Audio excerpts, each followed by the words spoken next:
କେବେ ଏମିତି ଆପଣଙ୍କ ସହ ହୋଇଛି କି ଆପଣ ସମ୍ପୂର୍ଣ୍ଣ ସତ କହୁଥିଲେ, ପ୍ରମାଣ ମଧ୍ୟ ଆପଣଙ୍କ ପକ୍ଷରେ ଥିଲା, ତଥାପି ସାମ୍ନାର ଲୋକ ନିଜ ଭୁଲ ସ୍ୱୀକାର କଲା ନାହିଁ, ବରଂ ସେ ଆଉ ଜୋରରେ ତର୍କ କରିବାକୁ ଲାଗିଲା।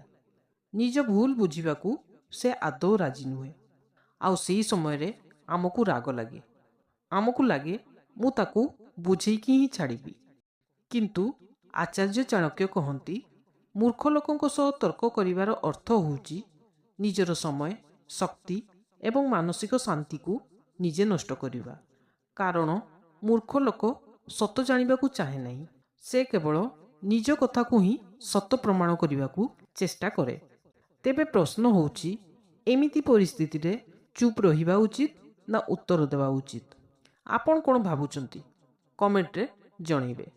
ଚାଣକ୍ୟ ନୀତି ଏପରି ପରିସ୍ଥିତିରେ କ'ଣ କହେ ଏବଂ ଏପରି ଲୋକଙ୍କୁ ସାମ୍ନା କରିବାର ସବୁଠାରୁ ବୁଦ୍ଧିମାନ ଉପାୟ କ'ଣ?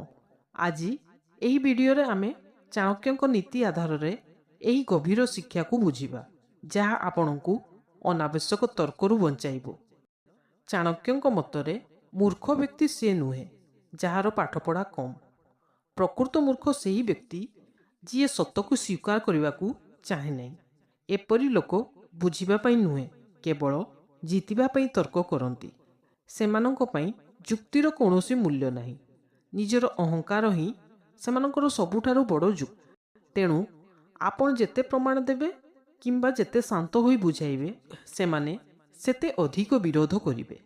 ସେଥିପାଇଁ ଚାଣକ୍ୟ କୁହନ୍ତି, ଯିଏ ଶିଖିବାକୁ ଇଚ୍ଛା କରେ ନାହିଁ ତାଙ୍କୁ ଜ୍ଞାନ ଦେବାର ଚେଷ୍ଟା କରିବା ନିଜ ସମୟର ଅପଚୟ। ଜଣେ ବୁଦ୍ଧିମାନ ବ୍ୟକ୍ତି ପ୍ରତ୍ୟେକ ତର୍କରେ ଜିତିବାକୁ ଚେଷ୍ଟା କରେ ନାହିଁ। ସେ ପ୍ରଥମେ ବୁଝିବାକୁ ଚେଷ୍ଟା କରେ ସାମ୍ନା ବ୍ୟକ୍ତି ସତ ବୁଝିବାକୁ ଆସିଛି ନା କେବଳ ପାଟି କରି ନିଜକୁ ଠିକ୍ ପ୍ରମାଣ କରିବାକୁ। ଚାଣକ୍ୟଙ୍କ ପ୍ରଥମ ନୀତି ହେଉଛି, ମୂର୍ଖ ବ୍ୟକ୍ତିଙ୍କ ସହ ତର୍କ କରିବାରେ ସବୁଠାରୁ ବଡ଼ ସମସ୍ୟା ହେଉଛି ସେମାନେ ଆପଣଙ୍କ କଥା ଶୁଣନ୍ତି ନାହିଁ।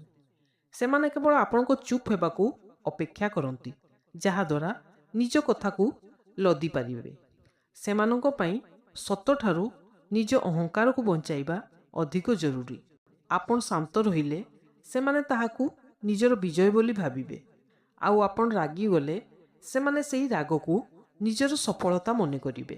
ସେଇଥିପାଇଁ ପ୍ରତ୍ୟେକ ତର୍କର ଉତ୍ତର ତର୍କରେ ନୁହେଁ।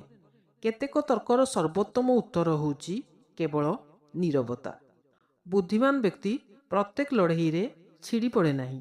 ସେ କେବଳ ସେହି ଯୁଦ୍ଧକୁ ବାଛେ ଯେଉଁଠାରେ ଜିତିଲେ କିଛି ମୂଲ୍ୟ ଥାଏ, ଯେଉଁଠାରେ ସାମ୍ନା ବ୍ୟକ୍ତି ସତ୍ୟକୁ ଶୁଣିବାକୁ ହିଁ ପ୍ରସ୍ତୁତ ନୁହେଁ।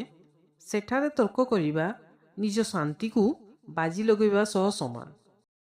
ଚାଣକ୍ୟଙ୍କ ଦ୍ୱିତୀୟ ନୀତି ଆହୁରି ଗଭୀର। ସେ କହନ୍ତି, ପ୍ରତ୍ୟେକ ବିଜୟ ଲାଭଦାୟକ ନୁହେଁ। ଧରନ୍ତୁ ଆପଣ ଦୀର୍ଘ ସମୟ ତର୍କ କଲେ ଏବଂ ଶେଷରେ ଆପଣ ହିଁ ଠିକ୍ ବୋଲି ପ୍ରମାଣିତ ହେଲା, କିନ୍ତୁ ସେହି ଚକ୍କରରେ ଆପଣ କ'ଣ ହରାଇଲେ? ନିଜର ମାନସିକ ଶାନ୍ତି, ନିଜର ମୁଡ୍ ଏବଂ ଦିନର ସବୁଠାରୁ ମୂଲ୍ୟବାନ ସମୟ। ତେବେ ଭାବନ୍ତୁ, ଏହା କ'ଣ ପ୍ରକୃତରେ ବିଜୟ? ଚାଣକ୍ୟ କହନ୍ତି, ବୁଦ୍ଧିମାନ ବ୍ୟକ୍ତି ନିଜର ଶକ୍ତିକୁ ଅନାବଶ୍ୟକ ତର୍କରେ ନୁହେଁ, ନିଜର ଲକ୍ଷ୍ୟ ପୂରଣରେ ବ୍ୟୟ କରନ୍ତି। ସମୟ ଓ ମାନସିକ ଶାନ୍ତି, ଏହି ଦୁଇଟି ଜୀବନର ସବୁଠାରୁ ବଡ଼ ସମ୍ପଦ। ଯେଉଁ ବ୍ୟକ୍ତି ଛୋଟ ଛୋଟ କଥାରେ ତର୍କ କରି ନିଜର ସମୟ ନଷ୍ଟ କରେ, ସେ ଧୀରେ ଧୀରେ ନିଜର ବଡ଼ ଲକ୍ଷ୍ୟଠାରୁ ଦୂରେଇ ଯାଏ।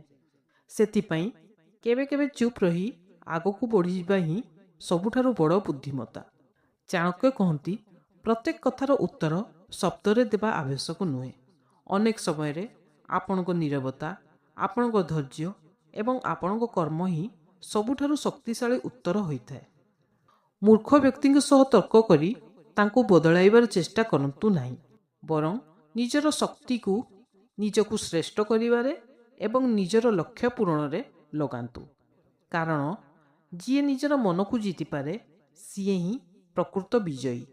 ଆଜିର ଏହି ଶିକ୍ଷାର ସାର କେବଳ ଏତିକି, ବୁଦ୍ଧିମାନ ବ୍ୟକ୍ତି ପ୍ରତ୍ୟେକ ତର୍କରେ ଜିତିବାକୁ ଚେଷ୍ଟା କରେ ନାହିଁ, ତା ବଦଳରେ ସେ ନିଜର ଜୀବନକୁ ଜିତିବାକୁ ଚେଷ୍ଟା କରେ।